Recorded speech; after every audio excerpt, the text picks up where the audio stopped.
जिल्हा परिषदेच्या शाळा वाचवा रे, बंद पडत आहे।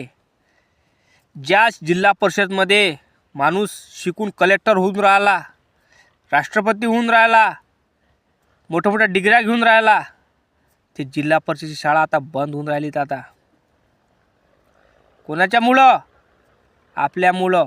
कारण आपण आता आपले मुलं खाजगी शाळेत टाकून राहिलो, इंग्लिश मीडियममध्ये टाकून राहिलो, फक्त दिखावासाठी, मोठेपणासाठी। अरे गरिबाचे मुलं, शेतकऱ्याचे मुलं आता शाळा शिकू शकणार नाही, कारण आपल्याला सरकारी शाळेशिवाय पर्याय नाही।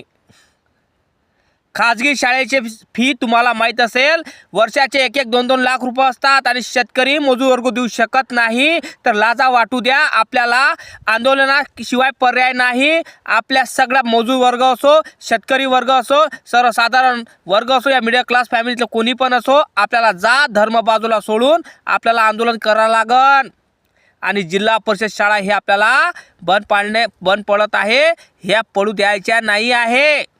आणि उघडासाठी आपल्याला आंदोलन केल्याशिवाय पर्याय नाही।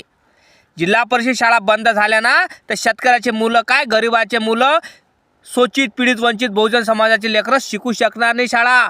फक्त शाळा कोण शिकू शकणार? श्रीमंताचे लेकरं। शिक्षण हे वाघिणीचं दूध आहे, माणूस गुरगुळल्याशिवाय राहत नाही।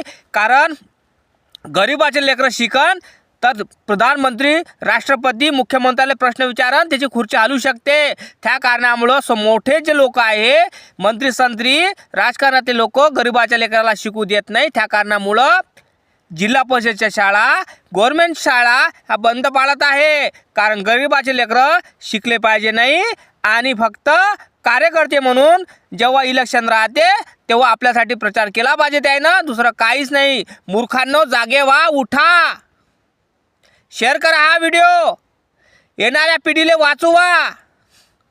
कारण तुम्ही गुलाम झालेत, तर येणाऱ्या पिढीला गुलाम करू नका।